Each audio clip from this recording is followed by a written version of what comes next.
जो एफएक्यू मान जो निर्धारण कर सरकार से एफएक्यू मान को बंद करी नॉर्मल धान नेबापे आम नवेदन कर।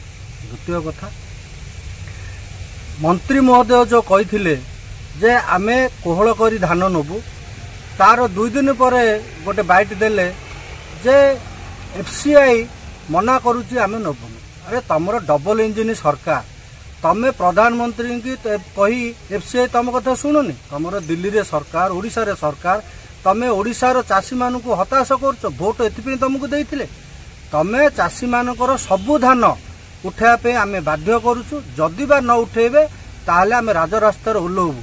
कहीं चाषी होची भारतर मेरुदंड अन्नदाता। आपण अन्नदाता को एपरी अवहेला करुछन कोन पे? आज पर्यंत पैकेज घोषणा हैनी, आज पर्यंत धान उठुनी भल भाव मंडी खोला हैनी। शुणा पाउथुलु कि किछि चाषी सेमानकर क्षयक्षति नेकरी निकटस्थ राजस्व अधिकारी निकट में देइछन्ति, किंतु राजस्व अधिकारी कहउछन्ति जे ए विषय रे हमको कोनोसी चिट्ठी पत्र आसिनी। या सत्य ना मिथ्या? सत कथा।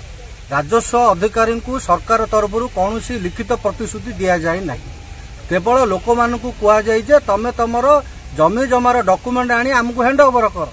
अरे जमी जमा हैंड ओवर कले कौन हम?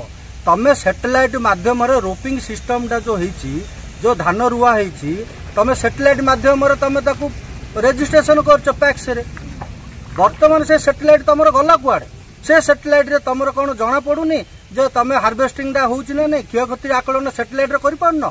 या सब प्रहलिका ए जाक न देवा पई गोटे गोटे गला बाट माने आपण कहउचंदी ए जो डबल इंजिन सरकार ऊपर किछि अभियोग आनुचंदी। डबल इंजिन सरकार को त्वाही देई जो चाषी कूल को ओडिया अस्मिता कथा उठे जो भोट नहीं जो सरकार को गले तार परिणाम कौन?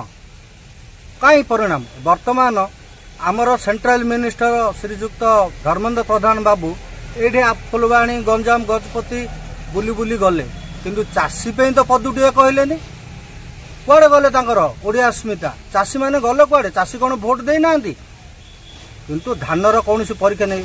वर्तमान जो नवीन बाबू आसिले विरोधी दल नेता जो नवीन पट्टनायक आसिले 24 वर्ष सरकार रहिले 100 टंका बोनस दे पारे चाषी पे, किंतु पलि आसिले देखिया धान बिल देखिले कौन हम? तुम तो 100 टंका दे पारन।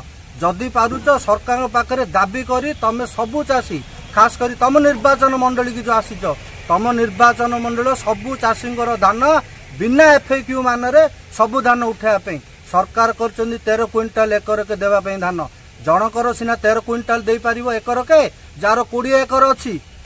मो ना रामनारायण विश्वसराय मुझे स्वाधीन प्रार्थी विधायक भाव प्रतिद्वंदिता कर। वर्तमान जो गंजाम जिला बा सारा ओडिशा रे जो अदिनिया वर्षा होती से चाषी कूल हताश होती। चाषी कूलर नाई नथिबा क्षति होती पनीपरिया धरी धान चाष धरी नाई नथिबा क्षति होती। परंतु वर्तमान अदिनिया वर्षा रे कौनसी चाषी तार एफएक्यू मान दे पारिबो ना। एफएक्यू मान देबा पई हेले पाग सुखिला दरकार, मळा ठीक दरकार, किंतु वर्तमान जो अदिनिया वर्षा रे जो वर्षाटा होती जो बिल रे कांठुए आंठुए पानी धान पची सड़ी जाइए एफएक्यू मान चाषी आनिबो कोडू? एफएक्यू मान चाषी आनी पारिबो। तेणु बिना एफएक्यू रे सरकार मंडी धान समस्त उठाନ୍ତୁ।